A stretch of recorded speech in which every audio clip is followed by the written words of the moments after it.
Good evening, ladies and gentlemen, and welcome to the February the 5th, 2013 Davie County School Board meeting.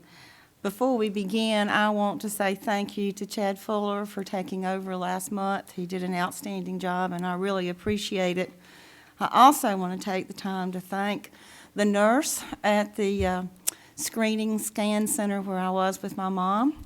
She came out with a smile and chit-chatted and talked. She's from Davie County, a parent of 3, and she made Mother feel very special and very relaxed. And I was so nervous that night, I did not get her name, but wherever you are, you were an angel, and we really do appreciate it. Mr. Junker is not with us tonight. He's unable to attend because of a flight delay, so we will miss Mr. Junker tonight. At this time, I would like to do the invocation. Please listen. As we gather this evening, I ask this board to be mindful of the business we are about to undertake. We are thankful for everyone in attendance this evening. Further, we are thankful for the opportunity to govern and the freedoms we enjoy. We pause to remember students, faculty members, and their families in our system who are facing many challenges. Our positive thoughts are with this group of folks. As always, we seek wisdom to make the best decisions for the students and the citizens of Davie County. Peace be with you. I have an announcement to make. I have this little bag here, and before we have the Pledge of Allegiance, I want to share with you what this bag is for. It is from Lynn Hicks and her group from the Scouts, and it is a campaign for food. And it's Davie County's, these bags, you can fill them up. You can bring them here, or you can bring them to Cherry Street. And this is a Scouting for Food campaign, and you can pick up your bags. Lynn's over there holding them for you. And this is their way of giving back to the community. At this time,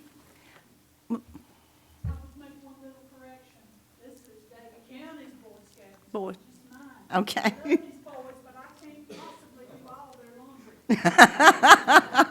Thank you.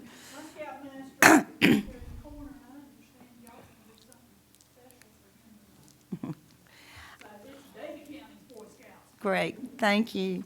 At this time, I would like to introduce Scout Troop 575 from First Baptist Church here in Moxville to lead us in the pledge.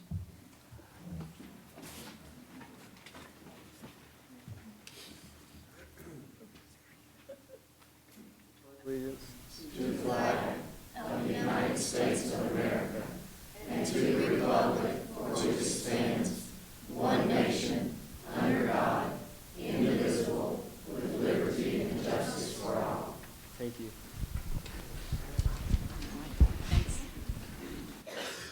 And I'm going to leave all these scouting bags here, so y'all make sure get several. The President's Scouting City Storehouse. After we get them counted, and Mr. Markland's going to bring his great big truck. We're going to fill it up, aren't we? Thank you.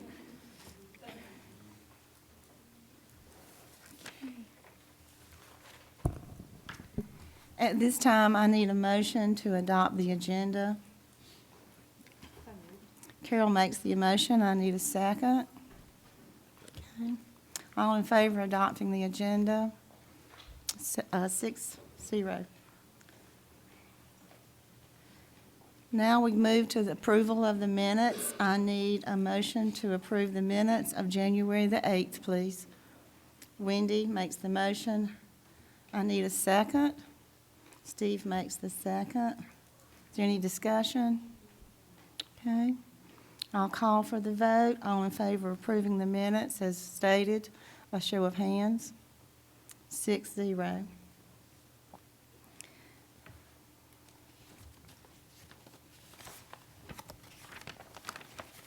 I'm trying to do here, here, and here, so bear with me. Right now, it's time on the agenda for our board report of important dates. But before I go to the important dates, I need to ask the board members to think about this question. Back in November and December, we had our closed session at the beginning of our meeting. Sometimes it started at 5, sometimes at 5:15. I would like to have some feedback from you in reference to moving our closed sessions at the beginning of our meeting at 5. We'll still start at 6 as regular. It may be 5, it might be 5:15, depending on what we need to talk about. I did share this with Mr. Junker this afternoon when he called, and his feedback was, as long as we didn't have a lot of downtime in between closed session and starting our meeting at 6. So that was his comment. So please let me know. You can do it now, so we can get with Jill and them to see how you feel about it.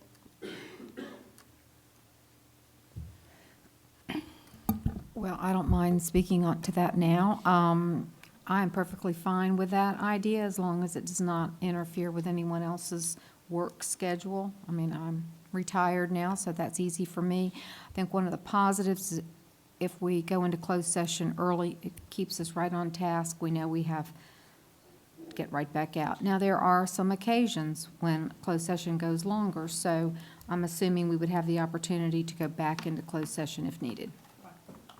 That's true, we would.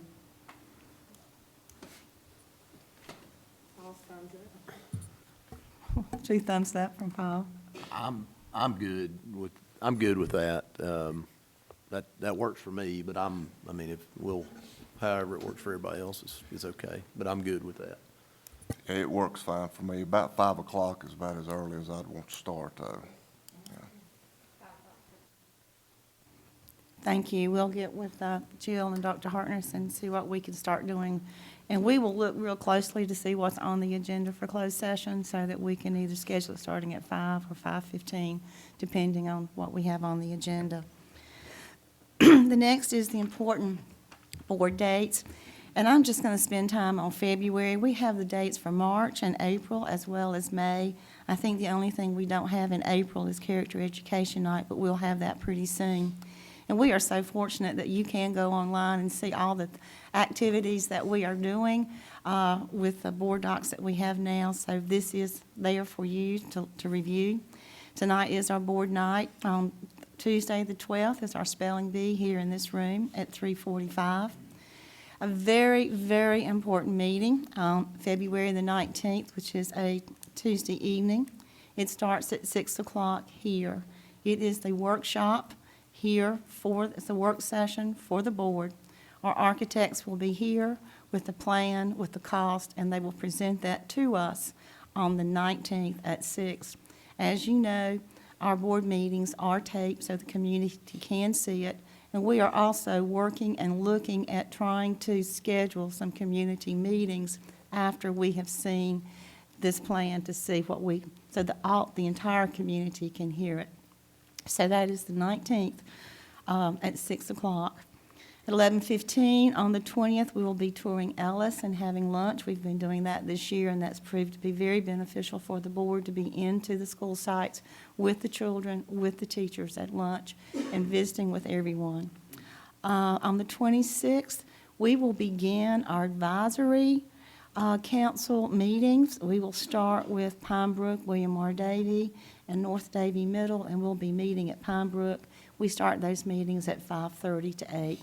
As you know, each year the board does go and visit with every school site and their advisory council to listen to the parents of the people that we serve. So that is the calendar for February. As I said, you can look up the March and April and May calendar. It is there. And that is all I have to report at this time.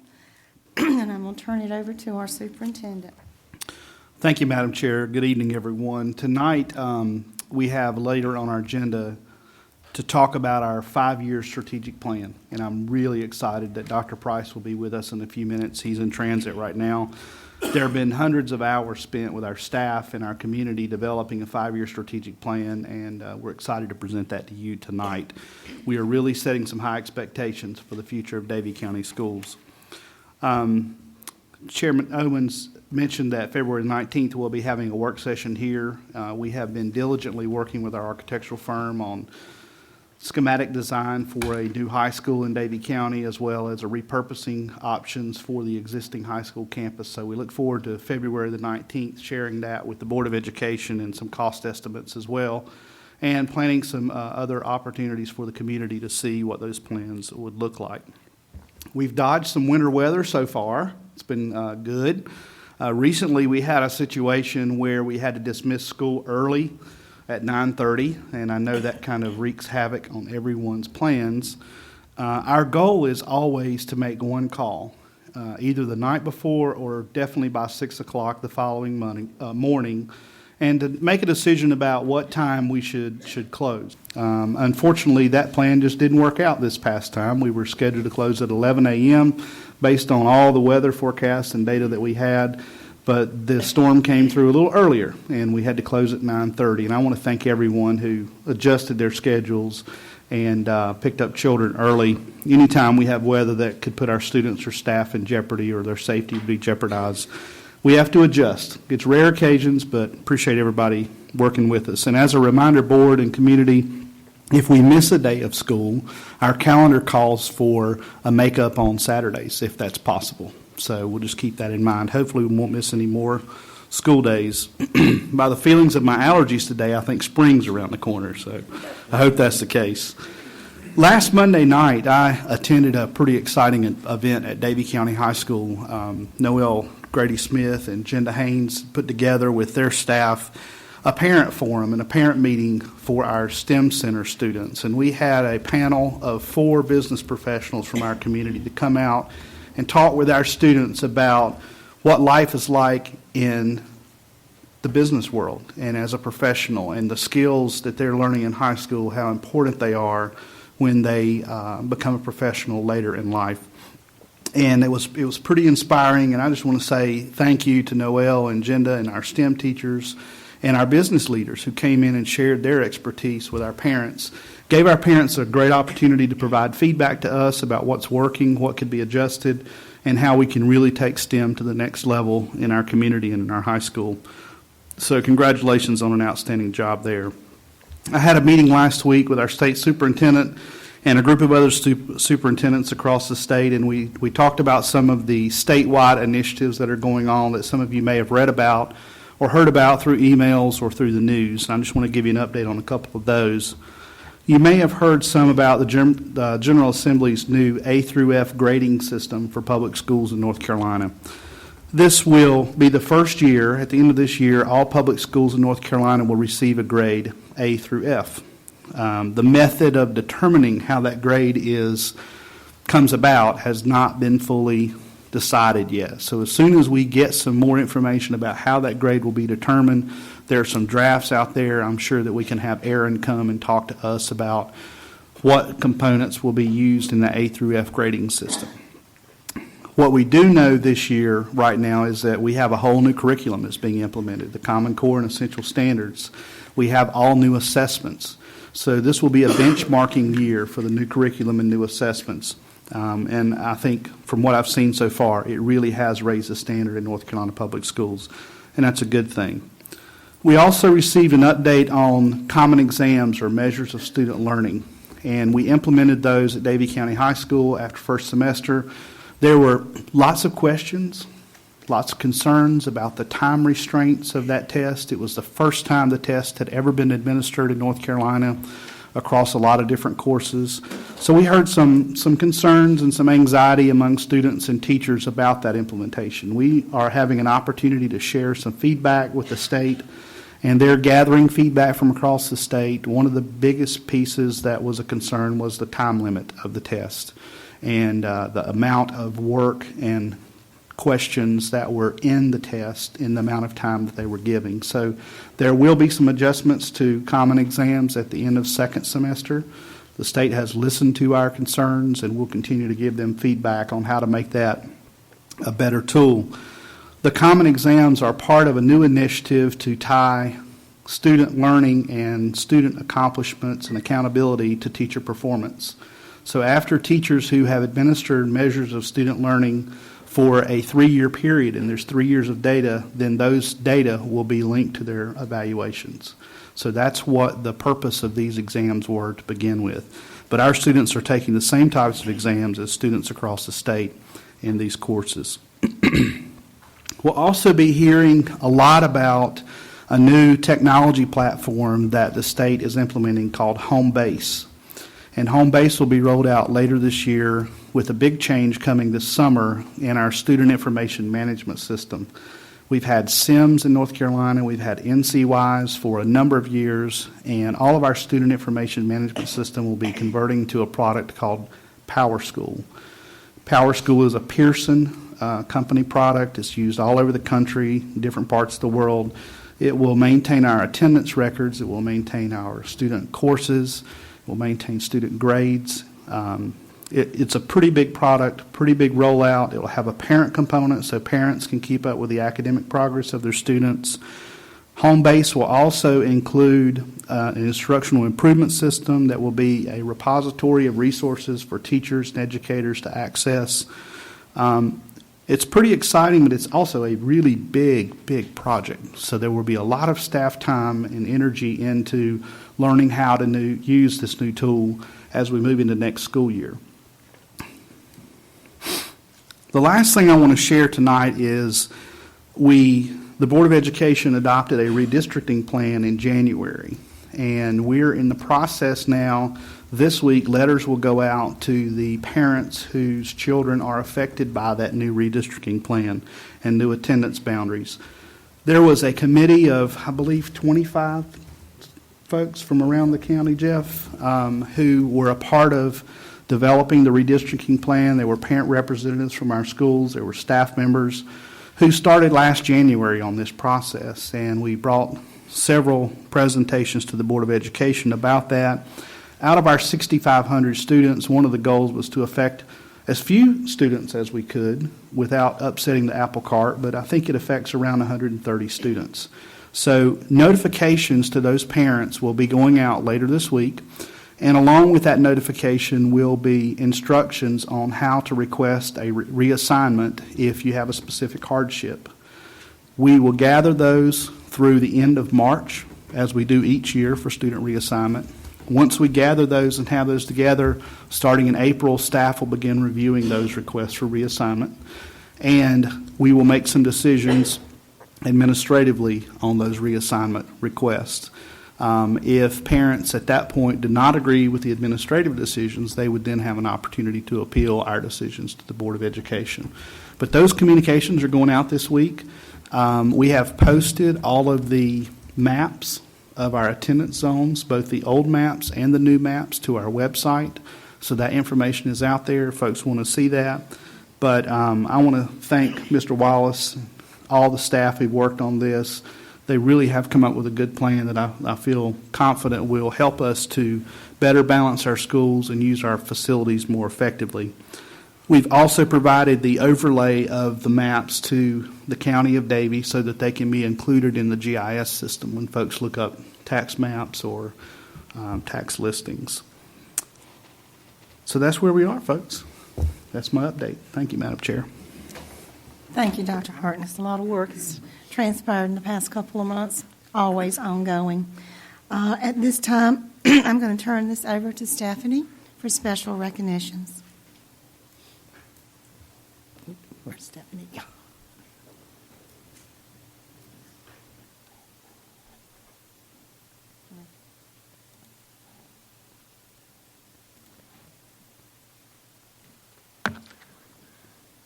Good evening, Board, and I don't want to give away my pictures here yet, so let me hang on. Tom Evans, do you mind stepping up this way with me, please? Folks, I have the privilege and the honor of, with mixed emotions tonight, to recognize one of our finest staff members with Davie County Schools, and that is Mr. Tom Evans. Mr. Tom Evans has served this district for 34 plus years. The folks laugh about Tom, said he talked about retiring multiple times. I guess for Tom, when you get to 34 years, you can make that decision. Tom started working in 1987 with us, and in He became the maintenance director in 2001 for Davie County Schools. And can we, there you go. What I want you to see here, as I'm going to share some comments in just a moment, but I started out with this picture. And I know Tom's very familiar, and his wife Martha is with us, and I'm glad that she could be here. And obviously some of his staff are here tonight. But this is Tom, as you can see in the middle. And this was in 2006 when Tom was recognized as the state's top director of maintenance for all maintenance directors, with over 300 plus LEAs across the state. And so I wanted you to see that first, because Tom, in all of his situations and everything that I'm going to share with you, starts out on top. Tom's always rises above. And I know that Tom, again, I mentioned his wife Martha's with us tonight. Tom has 2 sons, Bradley and Rodney, and I'm not sure if they're here. Tom, okay, well, good. And his wife, and I know he has 7 grandchildren, and you've already heard mention that he's heavily involved with the Scouts. And I want you to bear with me, because I asked for comments about Tom. And Tom, I want you to just stand there and glow a minute. And I'm not going to read every word, but I do want you to bear with me as I read some statements from directors, from principals, from his own staff members. He says, I think Tom Evans is one of the nicest, hardest working supervisors that I have ever had the privilege to work for. You have to respect a man that will tell you that a ditch needs to be dug, and then the first person there with the shovel. He's a type of person who can figure out how to solve almost any problem, but is always intent on hearing everyone else's suggestion to make sure the best possible solution is being used. It's been my honor to work with Tom Evans. Now, what I want you to hear are common themes throughout the statements. He will listen to ideas that anyone may have. He will work to resolve any situation. I have the utmost respect, and it's been my privilege. One other person. From a principal, Tom Evans is one of the finest, fairest, hardworking men I have had the pleasure to work with in 26 years in education. I said, thank you, Tom. Tom has proven himself to be extremely adaptable, an adaptable member of the maintenance team. 30 years ago, about the most technological equipment in our infrastructure was a mechanical clock controlling the boilers in many schools.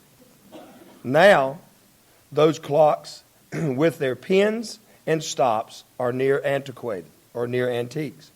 But Tom has not allowed himself to age with the equipment. He has adapted and changed as the demands and nature of his responsibilities have changed. At the same time, Tom maintains respect and admiration because we all know that he can and will pull a pair of pliers out of his pocket and fix something on the spot. And when a shovel is the right tool for the job, the handle fits his hands as well as anyone else's. Tom also commands our admiration because everyone in the system knows that Tom never loses sight of the fact that his job and that of every other adult in the district has to be focused on what makes for the best learning environment for the children in our care. He's a servant leader. He's willing to roll up his sleeves along side everyone else. He's humble, easygoing, and helpful, and will definitely be missed. He set the mold for maintenance, for what a maintenance employee should be. He is respected and will be missed by all.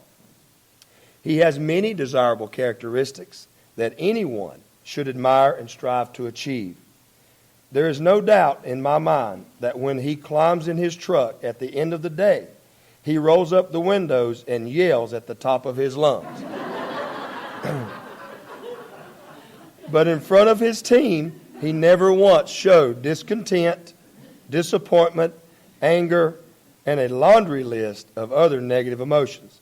Tom never shows stress when things aren't going quite to plan and always encourages everyone to push on, all while maintaining his composure under discouraging circumstances. Tom is always open to discussion on projects, repairs, and even management ideas. Creativity has become an inside joke with the shop folks and Tom. He gained the name MacGyver when he came up with a quote. One of those things that grabs things, duct tape it to the long stick with the straw, and with a string tied to it, to reach over the ceiling and pull up a wire.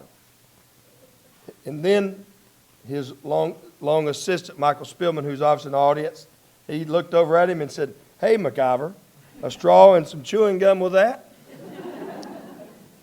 Tom can fix anything, Tom could fix anything with nothing but a pair of pocket channel locks. He treats each of his guys with respect, never siding with any particular one, and he's always open to discussion. Tom has taught me a lot in my 10 years with him, serving with him, and the things that I want to aspire to become. Tom has given me opportunities when I did not deserve opportunities. He's given me advice when I didn't know I needed it, and knowledge that just can't be gained from a book. He's a great friend and leader for the Davie County Maintenance Department and all others. If anyone has ever needed anything to work, or personally, he would be the first one to offer a hand of assistance. I think as we sit here with vast ages, and Tom, and you serve an organization for 34 years, and when you can be a part of something that long, and then someone say that you're adaptable, you're always willing to listen, you have the characteristics that every one of us should aspire to be, or to draw on ourselves. Tom, I don't know that many people can serve in one place for 34 years, or for 5 years, or 2 years, and people say those kind of things. Tom, we're very pleased with obviously the work you've done. I can't say how much you're going to be missed, other than there's probably not a word to describe that. But Tom and his humble self, we were talking about his replacement, and his parting words to me as we walked out the door is, "You've made my day." And he said that to me. And I felt like getting down on a knee or something. Tom, no, you've made my day. So, Tom, we want to recognize you with, we think, something that's very fitting. Come on over here. And I apologize for not showing you all of there's his beautiful wife, Martha. Let's see, I'm not very adaptable with technology. There we go, Tom. One part of his family and 4 of his 7 grandchildren. And there's Tom making one of his speeches, one of the stars of the year. And we want to say congratulations, Tom, and we found it fitting. It says DCS 34 plus years of service. It says congratulations. So we want to provide you with a tool, the many tools that you served us with. So, Tom, thank you very much. Folks, please join me in congratulating Tom. There you go, sir.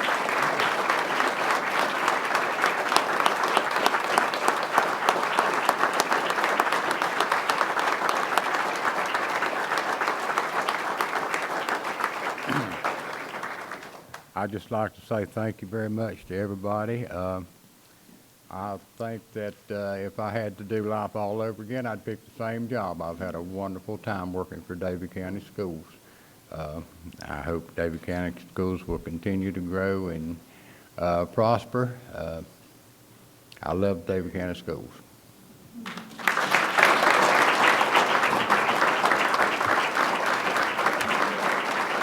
Here.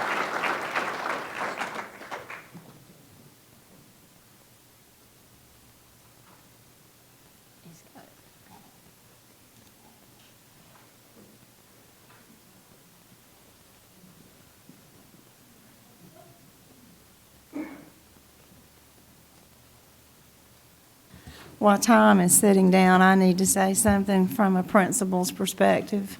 When I walked into Davie County Schools, Tom was at my door. You have to understand, when I walked into Shady, there was no tile on the floor. They had just finished the first renovation. Dust was about 2 feet deep, and he came in and he says, "I got to show you some things about the heating system and the electrician." I said, "Okay." I took my clipboard and he went around the school. Duct tape does work, we know that. Tom, thank you from the bottom of my heart for that help. Barbara, could I just say something too, and only because I don't want to go out of turn. I know we have board comments, but people want to leave early, and I understand that. I just want people to know too that when Tom wasn't here, he was giving all of his time to the Boy Scouts and the young children of this county. I've had some that benefited from that, and he spent the nights out in the cold with them camping. He did more than give so much of his time here too. He gave his whole life and every moment to the children of this county, and I thank you. Congratulations, Tom, and thank you so much for helping me out so many times when I've needed it. Madam Chair, board members, Dr. Hartness, and members of the audience, tonight we will be recognizing 7 staff members for their outstanding accomplishments. We have 4 Stars of the Year and 3 teachers that have earned their national board certification. Congratulations to all those that will be recognized tonight. And at this time, okay, very good. Noel will recognize. Oh, okay. I'm just standing. Gotcha. I'm sorry. At this time, if we can have Dawn Baker come up, and she's going to recognize the Child Nutrition Manager of the Year and the Child Nutrition Person of the Year. It is my honor and pleasure to recognize Brenda Norman. She's going to be close to 34 years before too long. She's topping out right out 25 plus. She has been a tremendous asset, not just to me, but to Child Nutrition and the students of this county. She started out as the bus driver and Child Nutrition employee many years ago at Shady Grove. And I saw a perspective in her as a potential manager many years ago. And she has proven to be a leader among her peers. And she has served at our state level in our School Nutrition Association, and she served locally. She's a culinary arts winner numerous times with her famous yeast rolls. And I'd just like to take the opportunity to recognize her for being an outstanding leader and mentor to me coming in as a very young director about 18 years ago. Brenda, we want to thank you so much for all that you do for our students and you do for Child Nutrition. Thank you.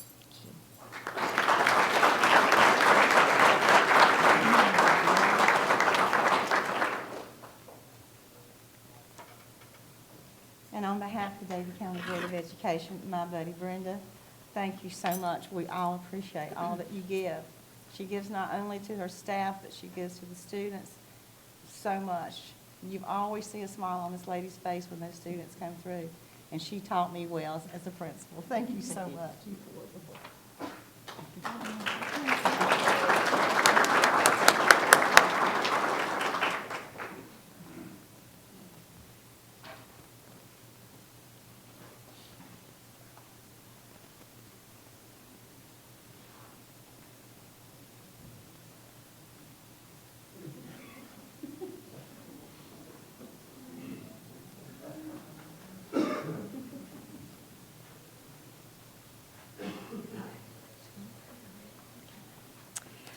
It's also my honor and pleasure to talk about our Child Nutrition Person of the Year. Miss Mary Carter could not be with us this evening. She has worked in child nutrition for 13 years. She has spent all of her 13 years at Coolamy Elementary, and where she started out as a part-time employee, went to full-time, and then had the opportunity to go into management. She is very giving of her time, and she goes above and beyond.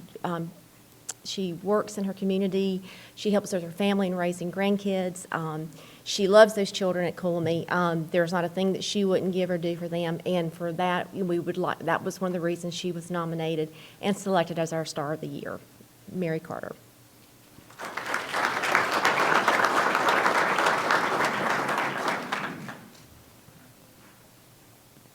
Okay, Elizabeth Phillips is going to recognize the EC Teacher of the Year.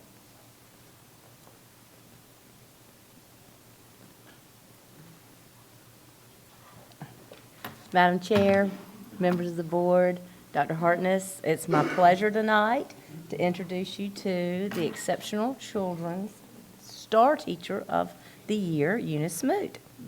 She's been a dedicated teacher for Davie County Schools for 12 years. The students love and respect her. They love to share problems with her because she listens well. She also helps them in solving their problems. As I've mentioned before, they might need a ride to the prom. She's willing to do that, or help them figure out a way to purchase senior memorabilia. She's even given some of them jobs working with her horses on her farm. Most importantly, she listens and helps them out. Her position at Davie High School is a teacher in the occupational course of study. She's also the transition coordinator. And this requires quite a bit of coordination between community members, teachers, parents, and the students.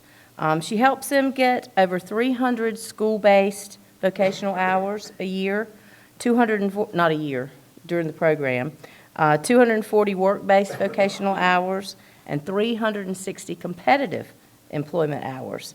And if you think about helping all the students in the program to get out in the community and acquire this, that's quite a feat. She's a welcoming spirit today at Davie High School and was very welcoming to me when I first took my job here, and would like to present Miss Eunice Smoot.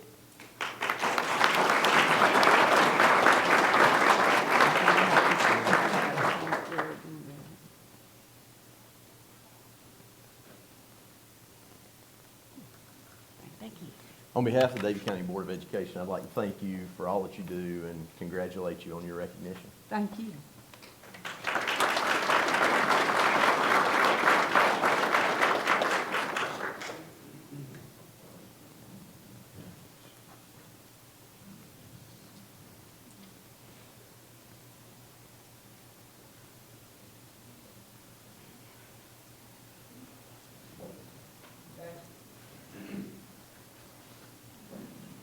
Noelle Grady-Smith has our last two recognitions, which will be the Teacher of the Year, followed by the National Board certifications.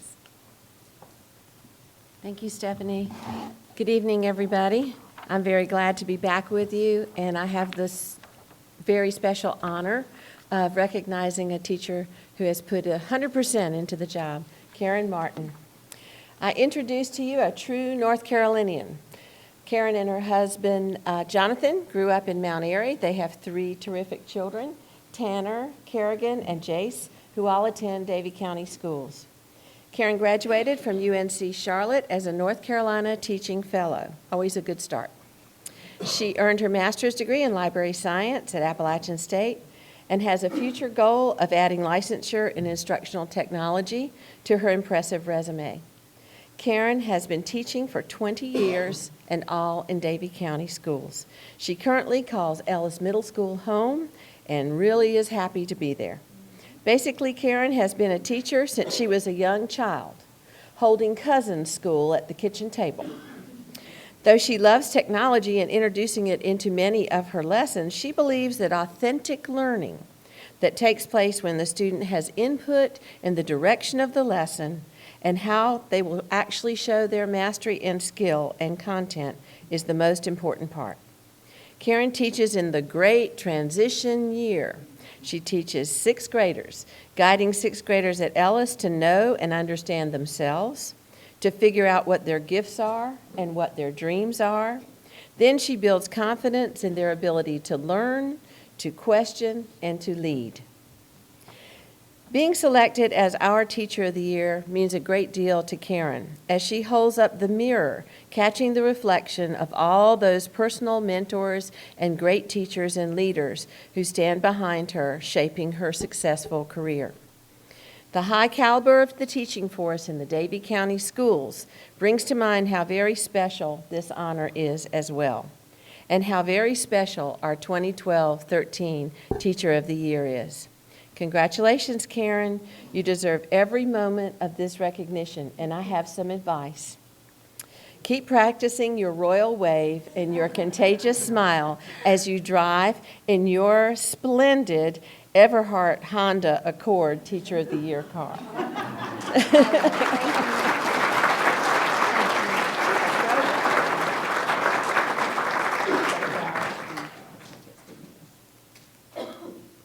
Thank you.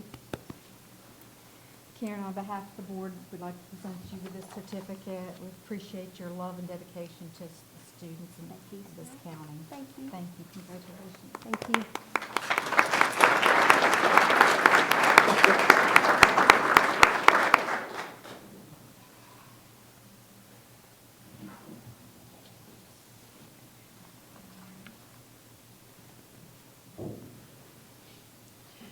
And next, I would like to invite 3 of our Davie County's teachers who have made the great attempt and successfully completed National Board certification.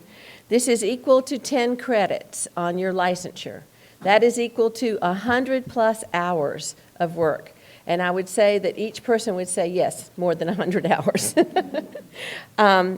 It also earns you North Carolina National Board recognition and compensation. It gives us as a county a great deal of pride to count carefully the number of National Board teachers that we have and to help them spread this as a form of best practice. We are very proud to introduce tonight Jamie Bailey from Cornatzer Elementary School, Sue Clark from Davie High School, right here, and Susan Riddle from Cornatzer Elementary School. These folks represent a teacher who wants to go the extra mile. And since I've gone through National Board, I can tell you it's not just a mile. It's a long road. So I would like you to join me in congratulating them for their superior effort and their willingness to go beyond the expected always. Thank you.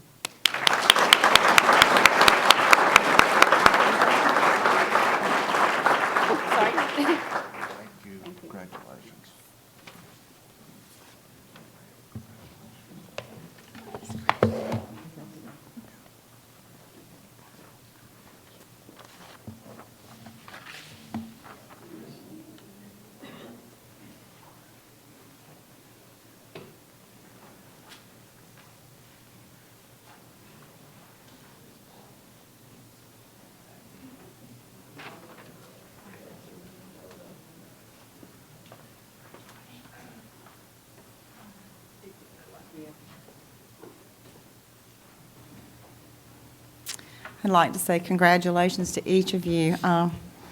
It's good to be in Davie County, to have the best of the best. Each of you represent that for each walk that you go down, each hallway that you travel. And thank you. I know the children and the parents do appreciate it, and we as a board appreciate that also. At this time, we are on the agenda for the consent agenda items, and I would need a motion to approve the consent agenda items as presented. Mr. Ridenhour makes the motion. Is there a second? Chad makes the second. Is there any discussion or any questions? Okay, seeing none, I'll call for the vote to approve the consent agenda items as presented. All in favor, show of hands. 6-0. Thank you. Now we're going to move to the business items, and I am so excited to ask Dr. Hartness and Dr. Price to present the strategic plan for Davie County. This is a dream come true. It's a lot of work that has transpired for the past several months. And Dr. Price, Dr. Hartness, I'm going to turn it over to you. Thank you, Madam Chair. I want to again welcome Dr. Larry Price and thank Larry for the time that he has spent not only with our Board of Education, our administrative staff, but with our community, gathering input from a lot of people about what they want their school system to be like in the future.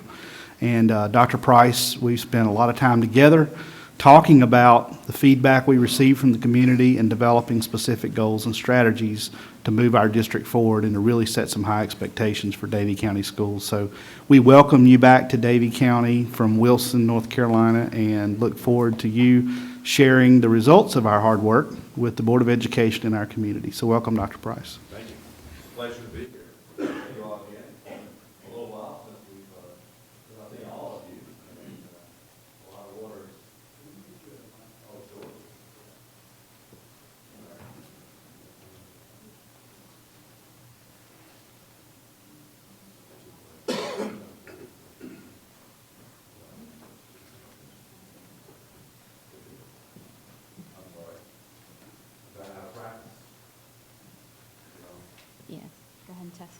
So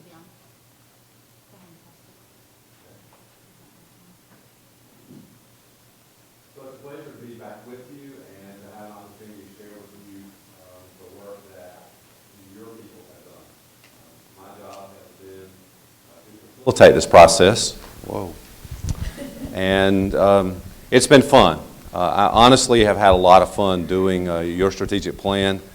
Let me start with saying that you guys have got a lot of things to be thankful for. This is a school district that is doing great things. You have great results, and the people that were a part of this process weren't just satisfied to just get a plan. They really stretched themselves. They said that this school district could achieve some magnificent things, and you know, that's impressive when people start to say, we got some things that we really can do because we're at a position where we can marshal our resources and move forward with some really innovative and thoughtful kinds of approaches, then you got a lot to be thankful for. I was in another school district yesterday. It's funny, ending this strategic plan today, I started another one yesterday in another county. And as I did my interview with the board and with the administration yesterday, and most of you will remember that day when we had that opportunity to first start talking, and I can tell you, just in those two, there's a big difference between where you are and where they are. They would love to be where you are right now. And yet you're here. You're at a great place. And it was fun to work with your staff and with your board and with your community and all those that represented the various groups in your community and coming together with some things that are pretty significant that I think that your folks have identified as these are the directions we want to go that will take your school district to the next level. And that's what you should expect. You don't want just living at a keep tread water kind of place. You need to be moving forward.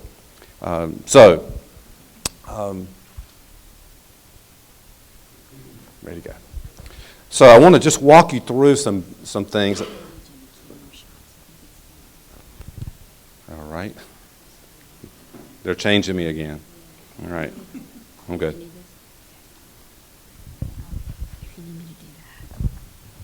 Okay, I can do it now. All right, so I want to walk you through. Do you have to do something to switch it over? Okay. I want to walk you through the basic aspects of the plan.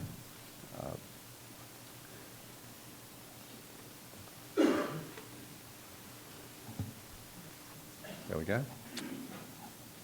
First and foremost, you might not be able to see this because you had a lot of people involved, but this is an impressive group of people that deserve to have their names listed in this document because they worked hard.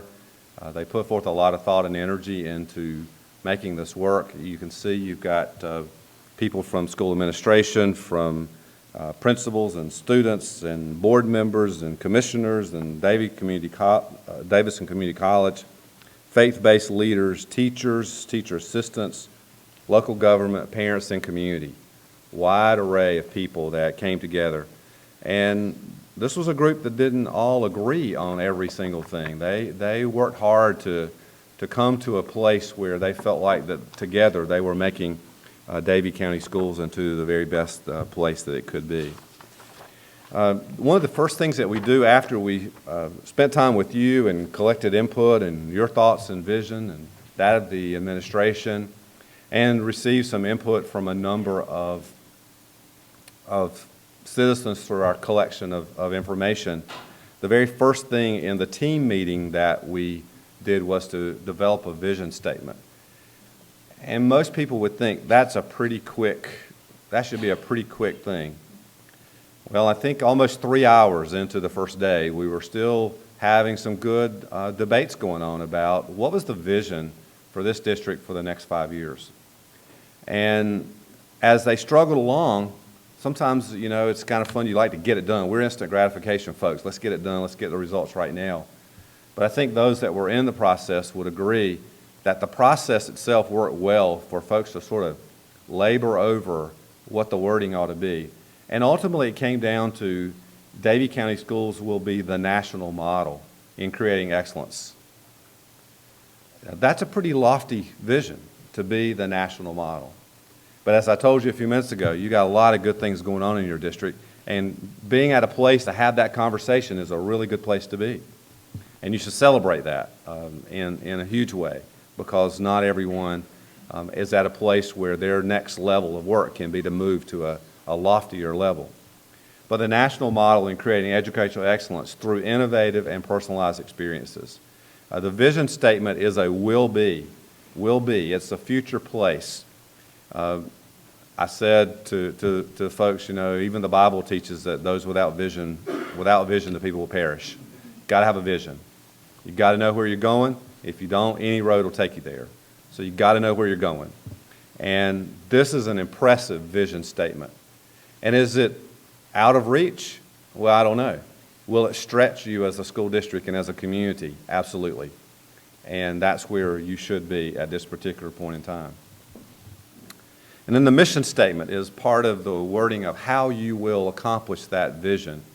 And it's Davie County Schools will spark curiosity and passion for learning, promote individual excellence, and challenge students to accept personal responsibility as citizens in a diverse community. The school district will create safe, world-class learning environments facilitated by highly effective faculty and staff. The district will invite collaboration through intentional partnerships with the community and beyond, opening the doors to a global perspective. And that's a lot of words that really should be challenging. All those things there, you can take each part there, will spark curiosity and passion for learning. And then the next pieces are, how do you do that? And what does it look like when you've done it? How do you promote individual excellence? How do you get everybody to buy into the notion that if everyone plays their part, that's how you get to be a national model? To challenge students to accept personal responsibility. That's a little bit of a different slant now. We've gotten to where everybody wants to blame somebody else. And as a district, you're saying, we want our folks to take individual responsibility for their part in being a good citizen, but that also translates into being a good school citizen. Safe, world-class learning environments facilitated by highly effective faculty and staff.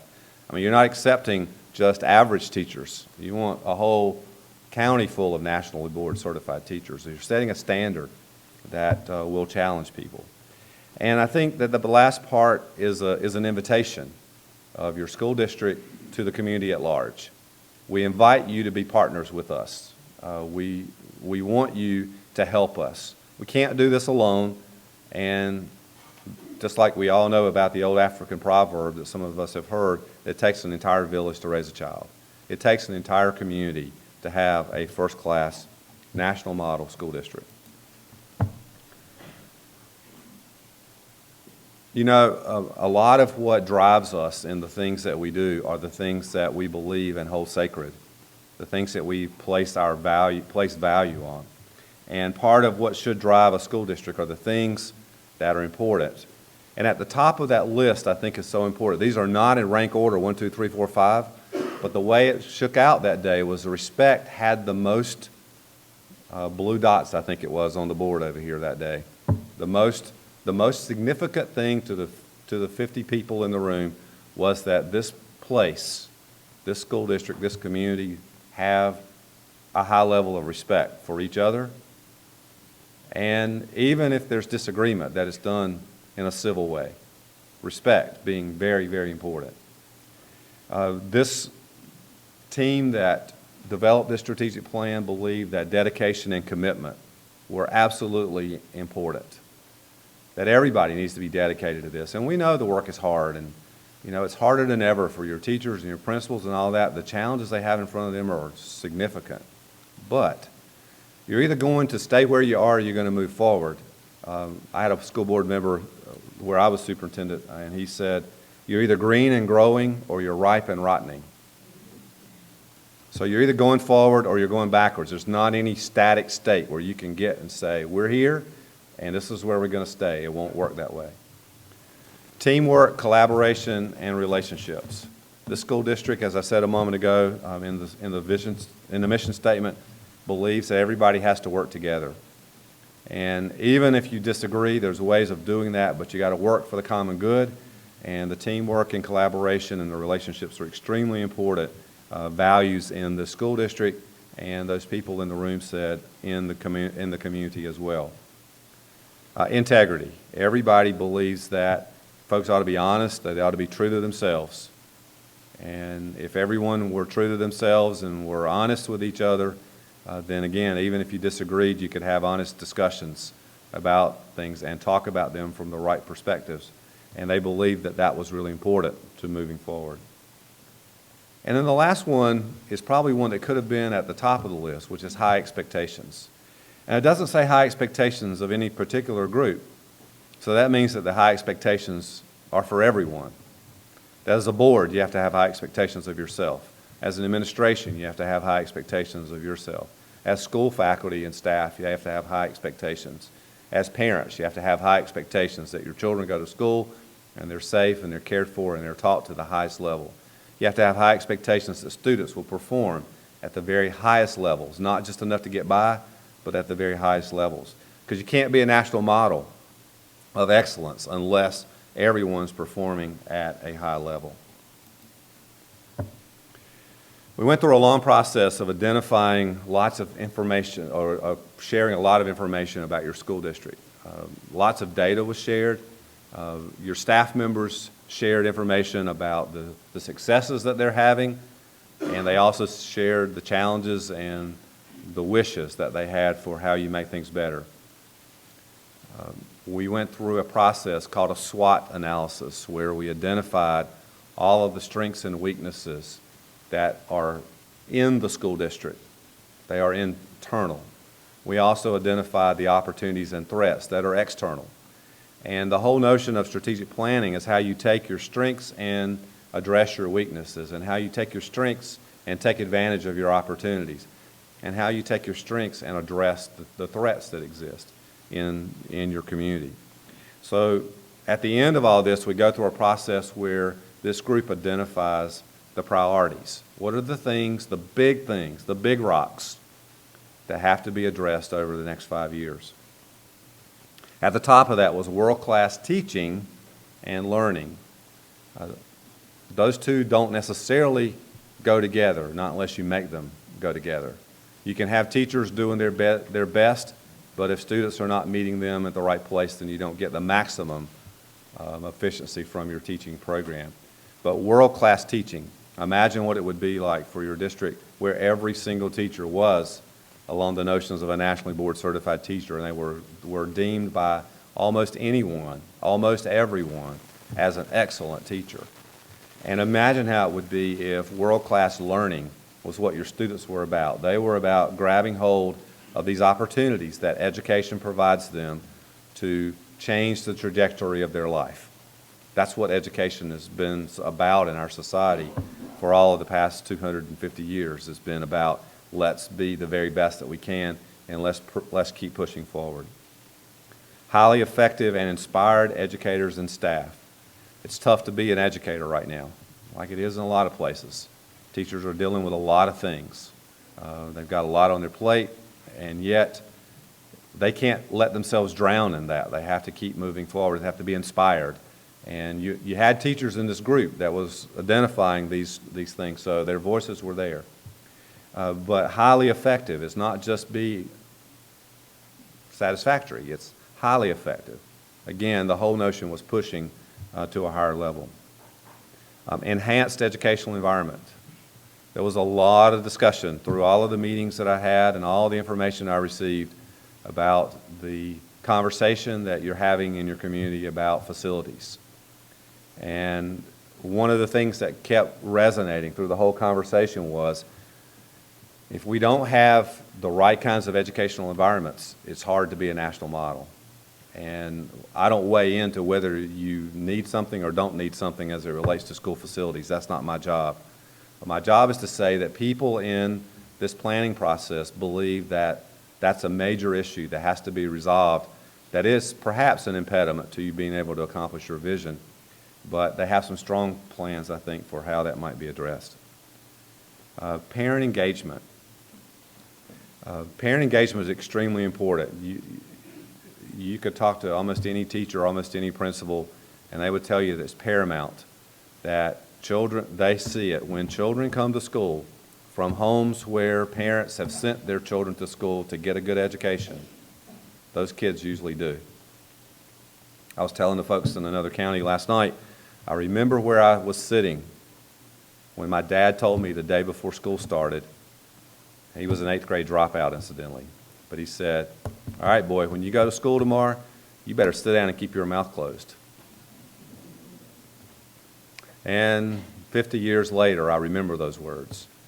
And he didn't know exactly how to tell me how to be a good student, but he knew that if I went to school without the expectation that I sat when I was told to sit and that I listened except when I was asked to talk, that the odds were going to be greater that I was going to accomplish what he was sending me to school to do.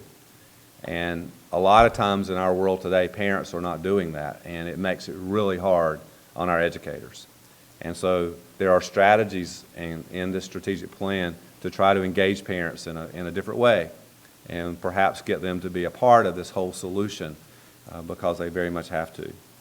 And then the last one, communications and public relations. I started out tonight with saying that you've got a lot of good things going on in your district, and you should be very proud. One of the things that I found, being a stranger coming into a strange place, is that not everybody in your district knows what you're doing. And you've got to find ways of communicating that better. I know you're on the road to that in some things that are already happening, but you've got a good story to tell. And you should shout it from the tops of the highest hill in your county. People should know that this is a great place, and you should share it without any reservations. And so communications and public relations are extremely important, and that's going to be a place that the district spends a lot of time. So what happens with the strategic priorities, you can see that there's some wording here that describes what they look like. A lot of it's what I just said. And then those strategic priorities are there listed again, and underneath them are the 3 to 5 year goals that were identified to help you move toward that vision. Now, so you understand, the process is that the Strategic Planning Committee took this work to the point of identifying the strategic priorities that I just shared with you. Then the next day, I spent it with the administration, with principals. All the principals were in the room, all the central administrators were in the room, and their task was to begin this process of filling in a table with all of the goals, 3 to 5, the 1 year to 2 year goals, the strategies that it would take to do that, what the measures were going to be for ensuring and measuring whether that work got done, and who's responsible for seeing that it gets done. And I can tell you that your staff's got a long list of things to be responsible for. A lot of things going to happen. But the goals are here to try to say, here's the response. Here's what this group of school leaders believe that you need to do in order to accomplish your vision. And you can see it, providing a rigorous world-class education using differentiated instruction and personalized learning for all students. The whole personalized learning is a new wave of things about how do you make it so that you're working with students to be individually learning. Develop and implement an instructional plan that prepares students to meet high-performance standards on career-ready and college-ready curricula. A world-class, a national model would not say that it's okay for a student to either choose at some low level to either be college-ready or career-ready. Your job, from my perspective, and I think that is shared among the district, is that students ought not to have to make those choices at an age before they are wise enough to make those choices. And that your job is to fill them so that they're able to make the choices that they need to make until sometime in the future. Having personally been a student who didn't start college till I was 20, I'm thankful that I had the opportunity of having been college ready when I graduated from high school, even though it was later when I actually went to college.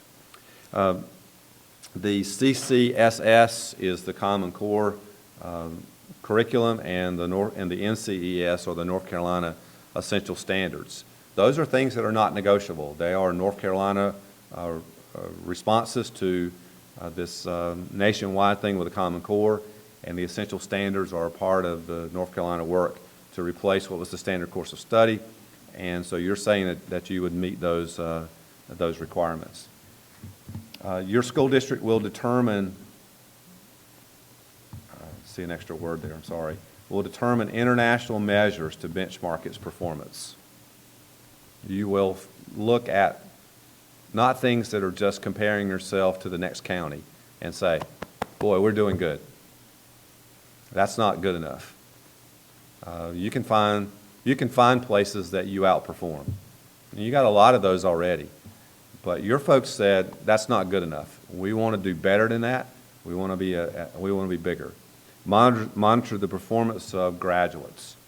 A lot of this came from some school districts that use something called the College Clearinghouse. And they have the ability of tracking your graduates through college, community college or college. And they're able to tell you how your students did all the way through, how many graduated, how many started, how many graduated, how they performed. And there's a school district that I'm familiar with that actually identified their plan and even got to the point of telling their kindergarten teachers that students need to be at this particular level in kindergarten, and it was a likely indicator that they would be ready for college when their education was done. So benchmarking your students, the performance of your graduates is important. Increase the graduation rate to 90%. You already have one of the highest in North Carolina. But again, the folks didn't say, hey, we're good enough. They said, we want to do better. We want to see more of our students graduate. And to develop and implement a K-3 literacy plan. Your folks were working on literacy long before the state legislature said you had to. But the state legislature now says you have to. And so this is in response to that. Highly effective and inspired educators and staff. This is a big leap, and I think this shows the resolve of your administration to really challenge themselves. Your career level teachers will perform in the top 10% of teachers in the state as measured by the North Carolina Teacher Effectiveness Report. That's a standard saying we want our folks to be at the top of the rung. We believe they can, and we believe they should. Hire the best, retain the best, compensate the best teachers and administrators. And we shared some strategies and so forth about how your HR department can screen and try to find people that are at those higher levels. Enhance the working conditions and provide timely and relevant professional development. All career educators will have an overall rating of accomplished, and on the North Carolina evaluation system, that's next to the top. And so it was that all of them would have, career level, would have an overall rating of accomplished. Enhanced education environment, a new comprehensive high school facility and repurposing the existing one. Sustained and prioritized capital funding for capital improvements. Redistrict the school attendance areas to better utilize the school facilities that you have. Sustain and enhance interactive and blended learning environments. I can't see the bottom one.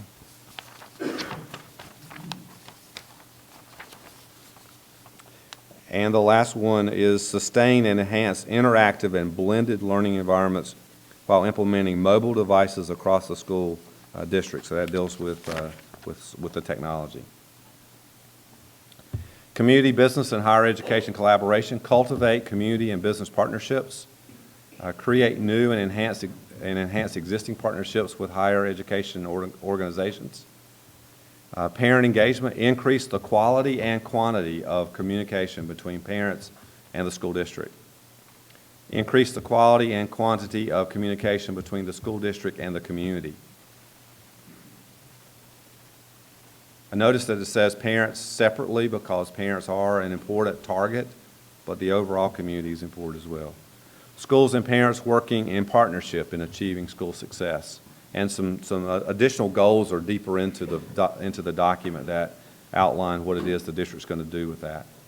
Develop new and expand current parent-family involvement programs to help all families establish environments to support children as students. Communications and public relations. Develop and launch a proactive public relations campaign focused on consistent messaging about achievements, performance, and improvements within Davie County schools. Improve the delivery of news and information. and improve access to district information utilizing the district, existing district and community resources and exploring new avenues. Again, there's a big table, and it goes way deeper than we ought to be talking about at this level tonight. It's the work plan for your administration, and that really is the place where school improvement takes place, is in the administration at districts and more importantly, at the schools. So I'll be happy to answer any questions before I get to my last couple of slides. I'm glad to engage with you in any conversation that you like, but I want to make sure you understand that I unequivocally believe these folks have put together a great plan, and they feel really good about it. Dr. Hartness and I have talked many times over the last couple of months as we put this together, and his staff has spent days thinking about what will we do to address this priority? How would we do that? And so this wasn't something, my job was I came up with lots of things to get their thinking going. And I think they enjoyed some of that. Not all of it was fun, but I think they ended up in some really good places. So.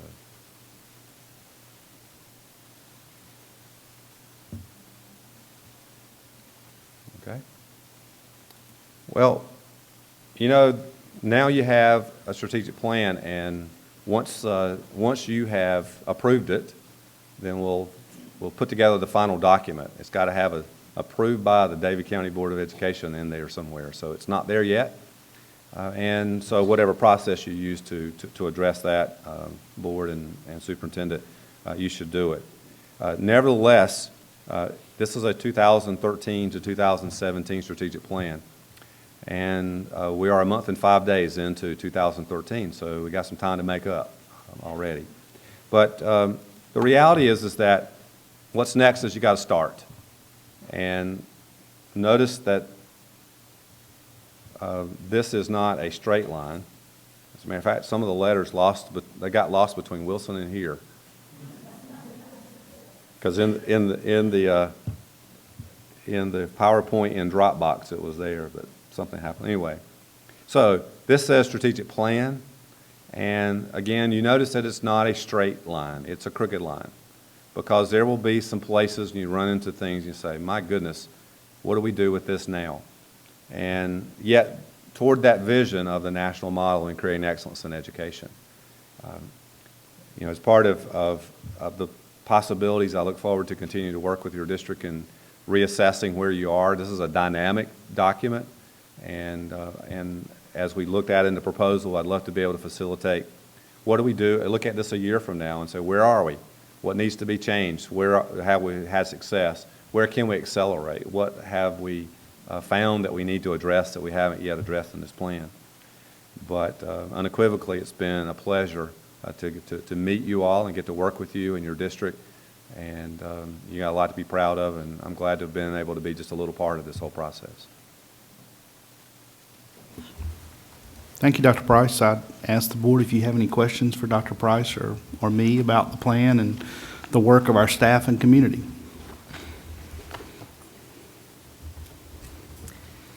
I don't have any questions. I just need to say thank you to everyone who took the time and the energy to spend thinking, planning, and working this plan, because it is a living plan. We will use it. Our staff will use it. The community will use it. It's the beginning of some great things for not only our school system, but for our county as a whole. Having said that, and knowing that we are a month and 5 days into 2013, and I don't know how the board feels, but I would love to go ahead. It is on the business item. It was for information. But to know how much everyone has given to put this plan together, I wish we could have a motion tonight that says the Davie County Board of Education approves and supports this 5-year plan for the future of Davie County. And I'll open that up for discussion among board members.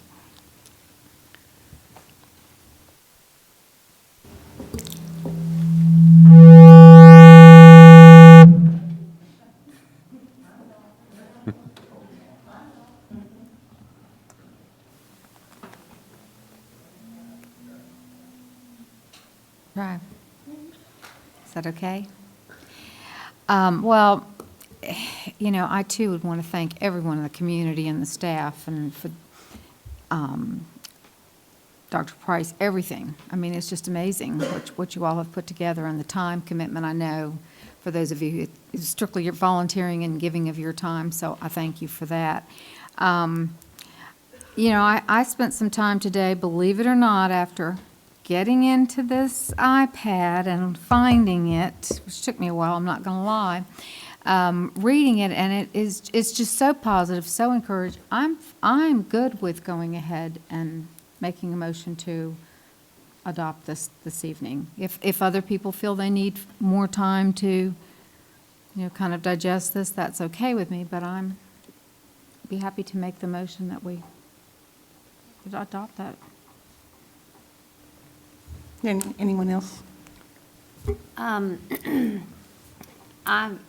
I feel good about it. I was involved with the 2 days where the list of folks that were listed on the screen. I know there were a lot of other hours that went into it. I mean, I'm sure those 2 days, and it was 2 full days. But as far as the folks who were in that room with us, and I know Chad was there as well, it was a diverse group, and I felt like there was a lot of good conversation had. There were a lot of things that were really talked through. So the role that I played in that, I feel good about it. And I think for all the time that our staff and faculty spent on this as well, it's important. I mean, I think it's important for us to honor what the time and work that they put into it as well. I've just got one quick thing. I would agree. It was a awesome process. There was a lot of discussion, and I want to thank everyone that was involved, from the community, and again, as Wendy said, we were involved with a couple days, but I know there was a lot of work that went into it from the staff and administration, and I'm excited about it, and really appreciate the time that everyone put into it, and I'm good with moving forward. And I'll make the motion if that's what you're looking for. I think I did. Oh, I'm sorry. I'll second the motion. You want to repeat your motion, Carol, and then Paul and Steve, do you have anything you want to? My only comment is that I prepped for tonight as if this was for information only, thinking that we would be discussing it and/or voting on it later. I am A-OK, the people that were involved in the session to come up with it. If they feel that strongly about it, I'll be all right. And Carol, would you like to make your motion again, please? All right, then help me, Jill, if I need to phrase this correct in a different way, but I make the motion that we adopt the strategic plan as presented this evening. Do I have a second? Mr. Fuller seconds. Any more discussion? Oops. All in favor of adopting our strategic plan for 2013-2017, please show your hand in approval. 6-0, it passes.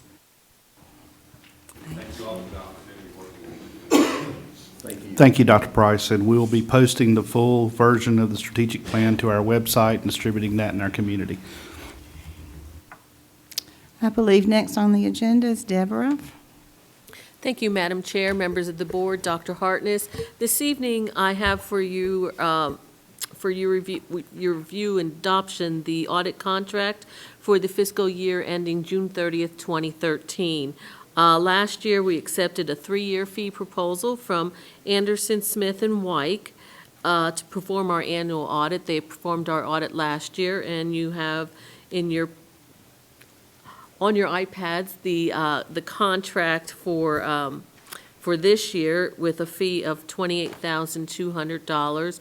And I would like to remind you that fee is less than what we've paid in previous years. So the cost has not gone up. I mean, it's gone up a little bit for this year, but prior years before we started using Anderson, Smith and White, it was more expensive.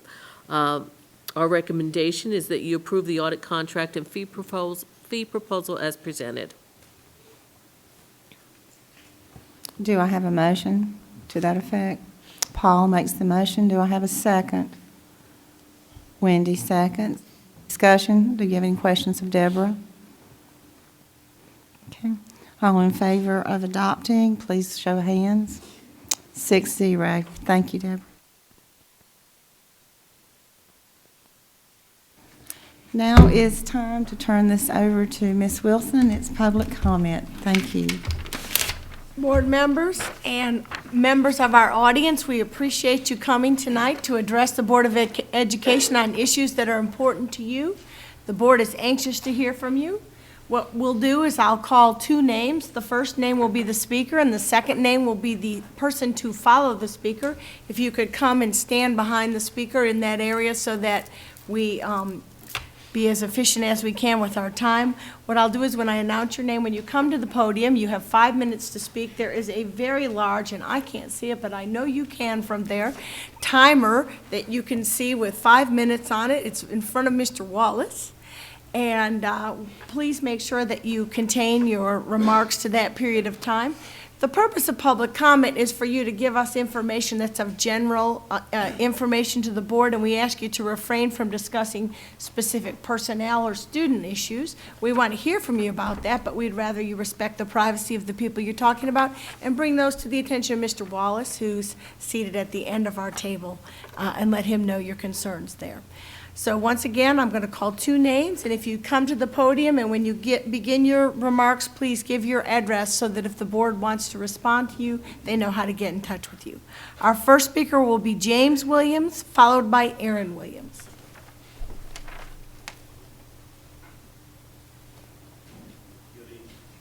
My name is James Williams. My address is 236 Bonkin Lake Road. I want to start off and just make acknowledgement that each of you has pursued this position. I mean, this was an elected position, and this is nothing about an election or a vote, but I do understand, no matter whether you pursued it or not, that you got a major task. I do not come here tonight to belittle your job, to belittle everything that you put into this. That's not my intentions. But to speak on the redistricting process, and my first point, my first struggle, let's say, is the fact that I found out about the redistricting from a party my wife went to Friday night. It turns out that I am involved, and had she not went to this party, we would still be continuing to think that we were Pine Brook people. And one of Mr. Rice's notes was communication, and I believe that wholeheartedly. I realize that it's hard to contact so many people, but when you accepted this job, you accepted the obligation to let me know what's going on. Maybe I should be here every night that you meet. Maybe I should get into Facebook or read the paper every day. I don't know what I need to do, but it's really disheartening that this process is finished and done, and now we stand here in a less favorable position. Let me say that. And I want to go into why that's less favorable for us. We built our house in the Pine Brook District just because that's where we wanted to be. That's neither here nor there now. I mean, that's been 10 years ago.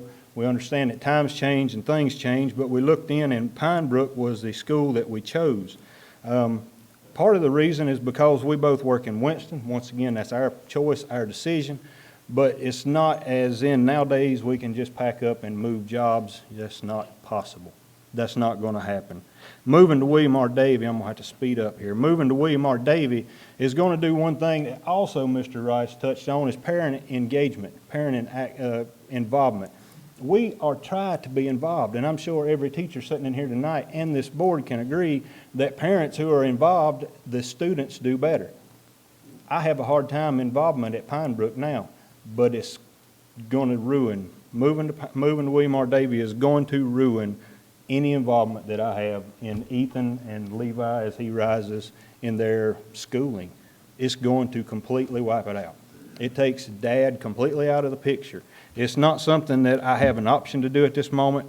It's going to put a strain on our family in the fact that with the schedules that we have, once again, it goes back to us, but the schedules that we have never been able to use your bus transportation. We prefer to take our kids to school and pick them up.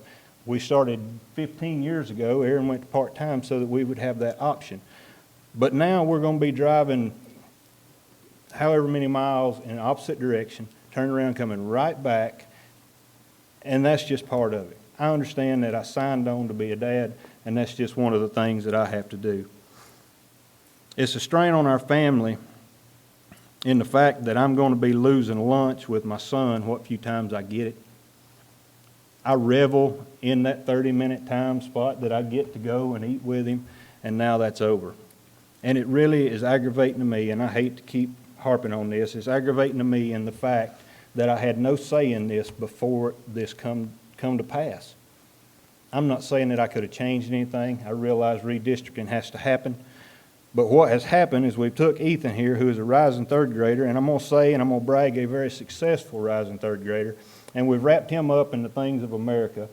We're making him move schools, pack up and move schools right in the middle of his elementary years in order to meet America's needs. I don't know any other answer. I cannot tell you, but you guys had a year to plan for this, and I've had 4 days. So that's the best I've got for now.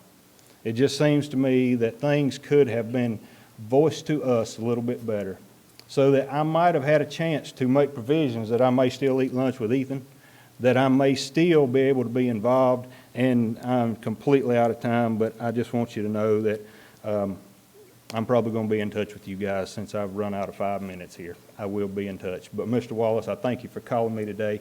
He had some other points. I had some points. As far as the grades of the schools, we're moving to William R. Davie, and the school records, let's just say, are not as favorable. But he has pointed out some things, so I've backed off of that. I know the teachers and the principal, I'm really okay. The teachers and the principal, I know they work very hard. They put forth a lot of effort, and I will never question that. So I think Mr. Wallace and I are going to be working together to help me to understand better where we're moving into. It might have been, once again, it could have been easier for me to understand this and not be so frustrated here tonight had I known this way long ago. Communication. If I need to come here every time you meet, I want you guys to let me know. You have my address. Mr. Wallace has my phone number. Let me know. If that's what I need to do to be a good parent and a respectable parent and a parent that can make provisions for his family, please, you call me. Email me. I'll start checking my email. Whatever we need to do, I don't want this to happen again. We are going to, I truly feel like, make a request for transfer, but I know that your results have said that siblings are not involved. So if we get a request for Ethan, that means we're going to have to split up our boys, and that's not an option either. Once again, I'd like to have had some input in this all along. Your website says that stakeholders were contacted and had input. Well, I have a lot of stake, okay? I have 2 of the best steaks that they've ever made, and I had no input. So communication, and like I say, I've got more. We will be in touch. Thank you. Thank you. Our next speaker is Aaron Williams, followed by Ethan Williams. I should have went first so I wouldn't cry, but I'm Ethan's mom, James's wife, and I want to thank you for this opportunity. Now where we live is 3/10 of a mile from your new line. And I just want to say that Ethan is a rising 3rd grader at Pine Brook, and I know that rising 4th and 5th graders are given the opportunity to stay, but he's a 3rd grader, so he's not really given that opportunity. And I know that your goal is the same as mine, and that's for our children to succeed. I feel like changing a student's whole world in such a short amount of time for redistricting is such a shame. He has worked so hard for his reputation, his friends, his grades, and there's clubs that he's involved in at Pine Brook that William R. Davie doesn't offer. He has worked so hard, My husband and I try very hard to keep a consistent life. We know that's what's best for him and for both of them. Same home, same church, same jobs, same schedule. And now we're changing his school, again, without us being notified. That we also saw that in the paper that 130 students were involved, and that's not many. Dr. Hartness, you mentioned that there were 6,500. Well, that's awesome that so few were involved, but we're the ones who are involved. And that makes us sad, very sad. I also want to just say that I would like it, if it were possible, for the families who already have a relationship with a school, with the teachers and the principals and the bus drivers and the YMCA workers, whoever that are there, those families should get an opportunity to stay at that school. If they don't use bus transportation, any relationship that they're already involved with should stay that way, because that's what's best for the children. And I also want to mention that Ethan is going to speak tonight. This was nothing that his dad nor I had anything to do with. Ethan came up with this one on his own, and so I'm very proud to show you my third grader.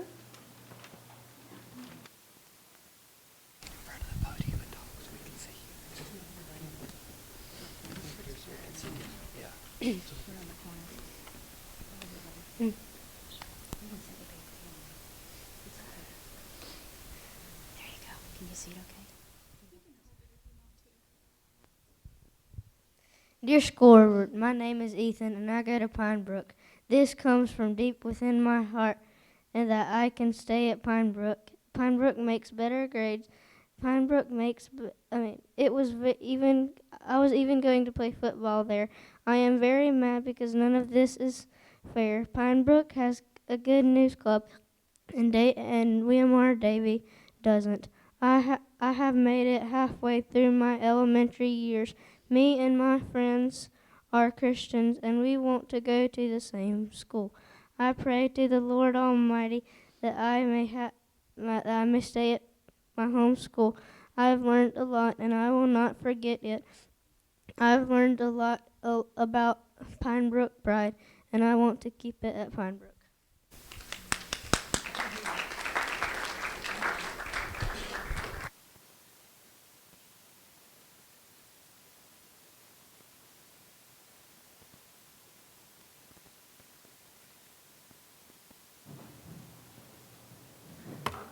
Thank you to the school board and the administration for all the work you do and your service to our community. And for those who come and speak up, it's always inspiring to be here and see the awards and the academic excellence. You're going to have a tough job, I think, in the next year deciding on this divisive issue of the new high school. The academic excellence needs to be promoted and not be treated in any way that's detrimental while we're working through this problem. As I was driving here tonight, I come past the Farmington Road site of, I believe it's 51 acres or so.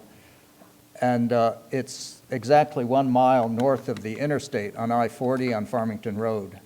You continue another 2.5 miles to Sane Road, which is the current demographic center of the county, which is where Little Diversified planned to build the new high school. Of course, 10 years from now, as Dr. Jerry McKibben, the demographer, pointed out, the population for the school district will tend to go further south back towards the current high school. So it is important, I think, to remember that some folks who complain about a 30-minute drive to the current high school will end up with perhaps a new high school on Farmington Road that requires another 9 miles north drive from the current high school. It's 2 miles from the Davie County High School to the courthouse. It's another 3.5 miles to Sane Road, and another 3.5 miles up to Farmington.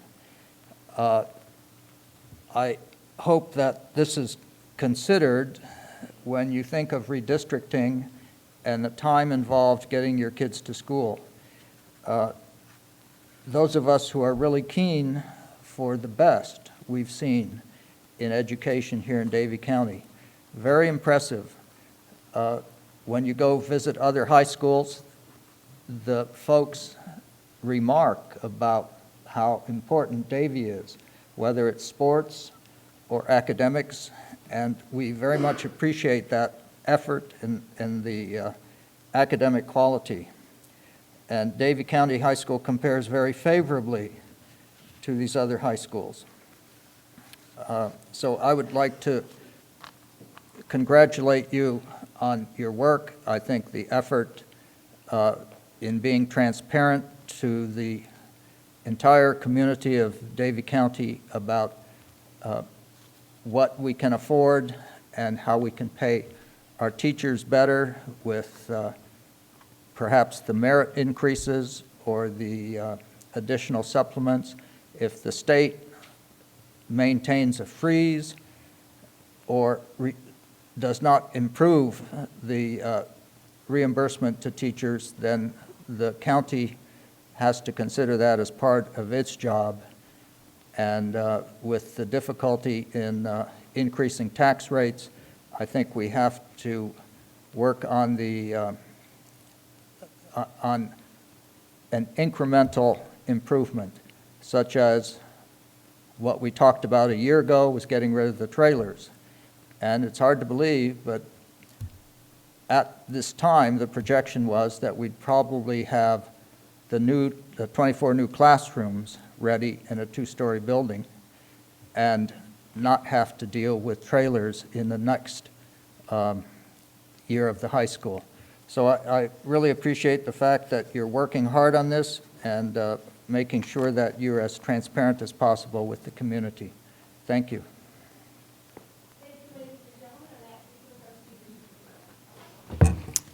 We as a board thank each of you for speaking, and we do appreciate your comments that you've made to us. At this time, we're moving to committee and staff reports. Stephanie, Davie County School Facts. Thank you. This was the first project that we actually used our new logo on, so it was very exciting to see it in print in this publication. I want to thank everyone that provided information for this project. The DCS Facts is a publication that compiles information from various departments that the community would find useful or informative. The Davie County School Facts can be shared with families moving into the area, new businesses, potential partners, or anyone interested in learning more about Davie County schools.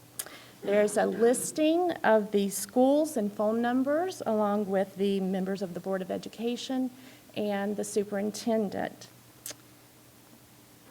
The Did You Know section on the second page provides information and accomplishments from 2011-12. And there is also information included on how to join our electronic news source, School Matters.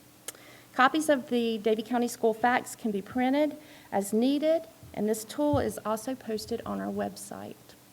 If you have any questions, I'll be glad to answer those.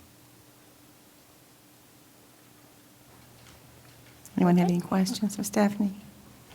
It's a great job. Thank you. It really is. Very good. Next on the agenda is the board policies. Dr. Hartness.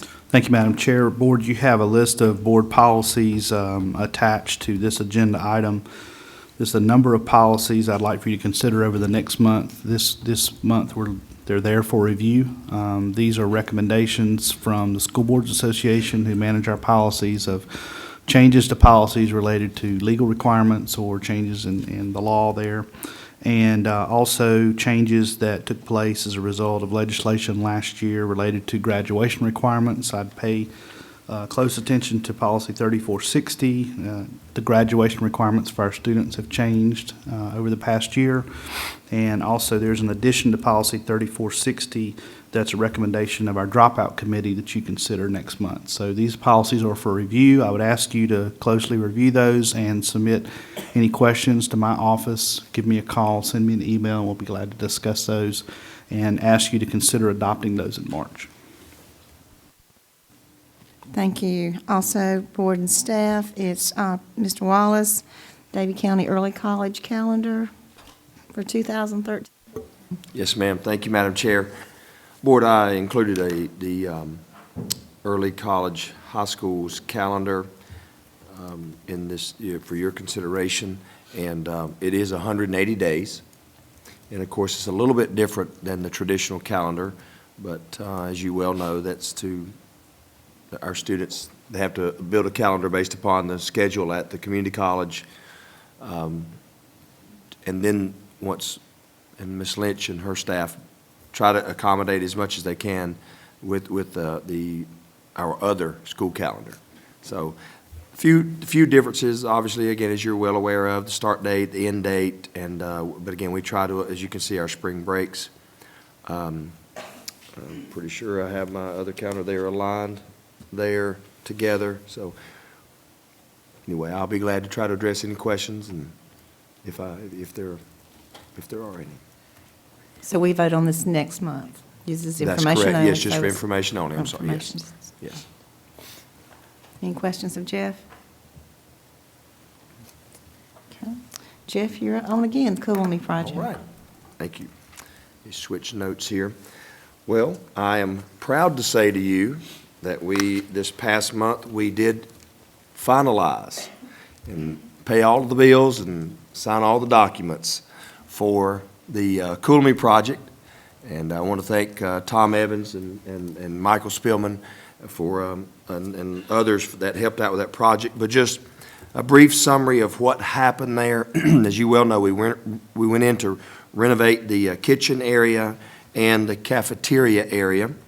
And of course, there are new freezers, excuse me, new freezers, toilets, lockers, dry storage area, corridors, dishwashing area, significant upgrades in electrical in those areas, new kitchen equipment, kitchen equipment. Also, in this the plan was to install 2 new barred units in classrooms in that area, new grease traps, sanitary sewer runs, and we replaced windows in the cafeteria and some in the kitchen. And as, again, you're all well aware of the project, but I do want to let you know that we had budgeted $956,121 for this project. The final cost was $946,544.20. So I want you to know that this came with a type of project as significant and as complicated as it was, came in at 1% under budget. And we're very pleased with that. And a lot of that, again, has to go with Tom and Michael and their working with this group and Carey Builders. And so it is finished. And again, I emphasize that we were under budget on this project. So, and I'll be glad to try to entertain any questions if I can. Oh, I do want to make one point as well about the cafeteria, the seating area. It did add 64 seats. So we can accommodate 232 children at one time, which part of you have been involved in discussions about fewer lunch periods and more kids and the ability to move through that area. As I know Karen and Mr. Stevens and Mr. Mihal are very pleased. And I'll be glad to try to entertain any questions if I can. Any questions of Jeff? 1% under, that's great. Thank you. You're welcome. Deborah, I think you have some good news for the pod.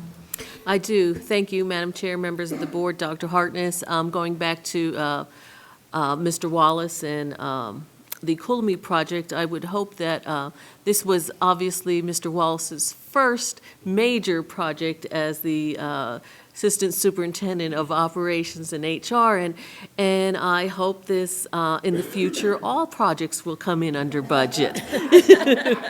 Thanks, Deborah. Put me on the spot. Yep. No pressure from the board I have high here. hopes. I have high hopes.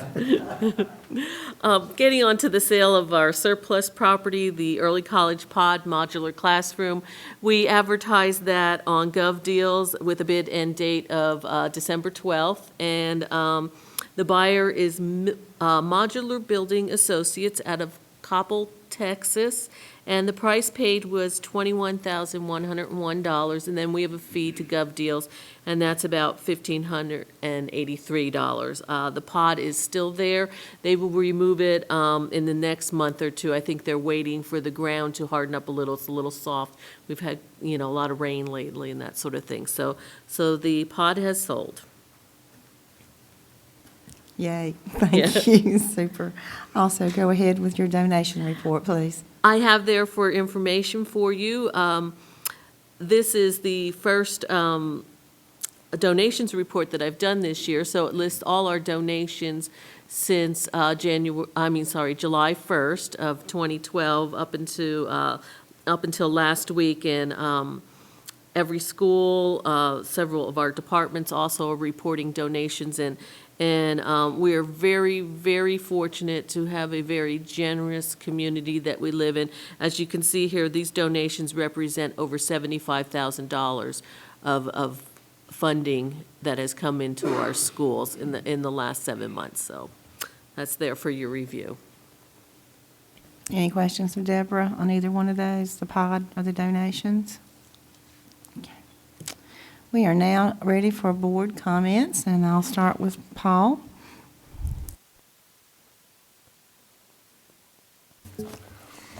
First is so much fun. I listed several things as we were going through tonight's meeting that I want to either reiterate or make a quick comment on. Strategic plan was the first thing that I had prepped prior to tonight. I was involved with the strategic plan years ago. They had just turned on electricity in Davie County when I was working on that committee. And it was a royal pain. I don't know who the superintendent was back then, but it was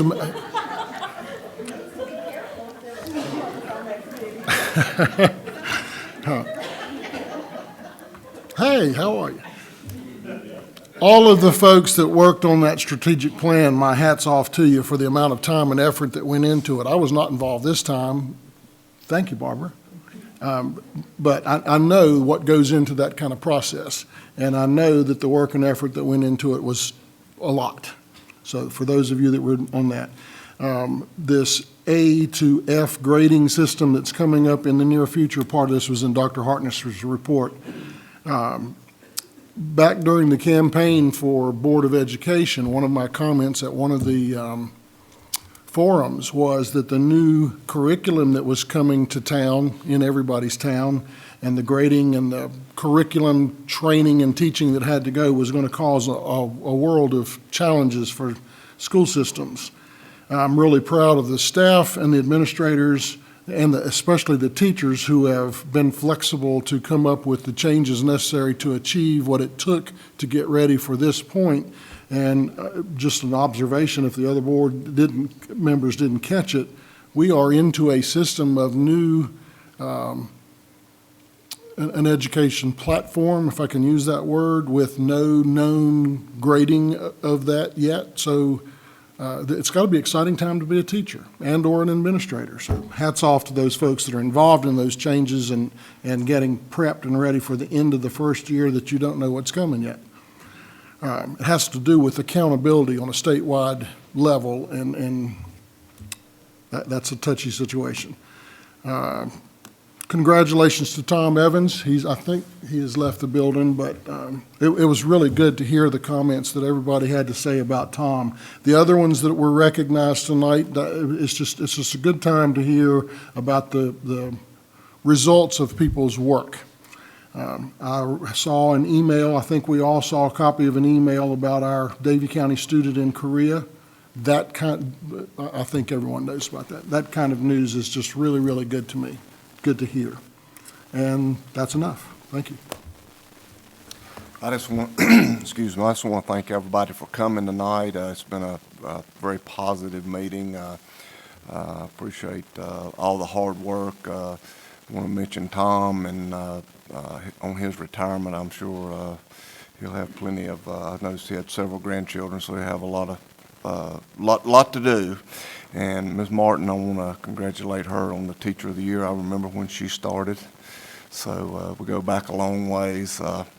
And others that were recognized, those 3 teachers that received their National Board certification, the hard work that they do, the staff of Davie County Schools, we're a lucky group of people. And, we heard tonight, decisions we make affect people. And it's not always easy. But we just have to be mindful of the fact that what we do impacts the whole county, and we need to remember that. Thank you. Well, of course, I kind of want to reiterate what Steve said. Congratulations to everyone here who was recognized. I so appreciate Heidi Judd for keeping us updated regularly with TA information, but she's the one who sent the email out today about Stephanie Jamie winning the gold medal in Korea, and that is just, I think, remarkable and something I know we're proud about, so I thank you, Heidi, for doing that. I know Heidi has a personal connection. I do. Most every one of you out there has a connection with them, so God bless their family and hope that they have a safe trip back. You know, we lost a member of our community this week. Mary Hendricks was a wonderful advocate for children. She loved children from the bottom of her heart, from the time she taught preschool to the time she taught at Coolamy. She went on, that was her passion. So I ask you to remember her in your prayers, and I've read so much about her, and there wasn't anything that ever came out of her mouth that wasn't kind and respectful to anybody. And what a tribute. She leaves a real true legacy. So again, thank you all for being here, and look forward to seeing you next month. I would like to start by thanking everybody for coming out tonight. The folks that were recognized, I want to thank you for your hard work and congratulate you, and certainly congratulate Tom on a wonderful career and retirement, and wish him well. I would like to thank everybody again for all the hard work that went into the strategic plan. That took a lot of time. I think it's, as Dr. Price said, it's an exciting time in Davie County, and I look forward to see where we go here.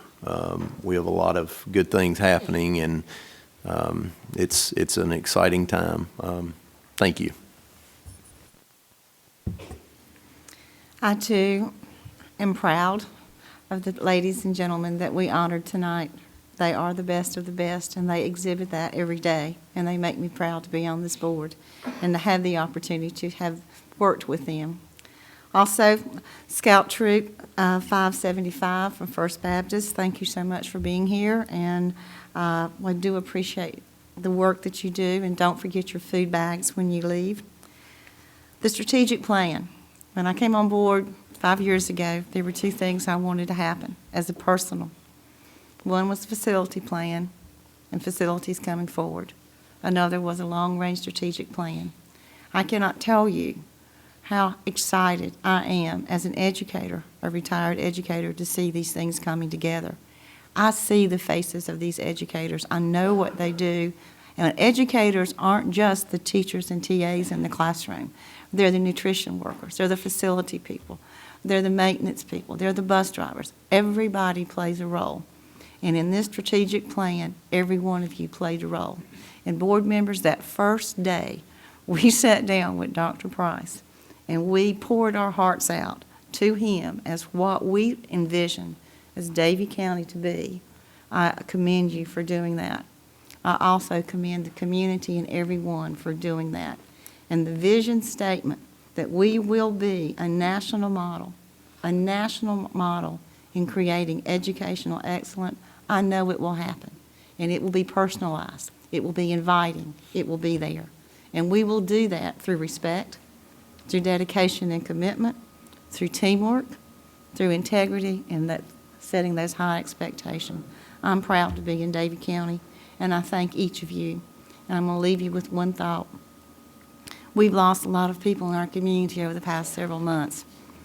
About 6 to 8 weeks ago, I was at a local restaurant, and one of our former coaches liked to go to that restaurant and eat. His name was Vestal Potts.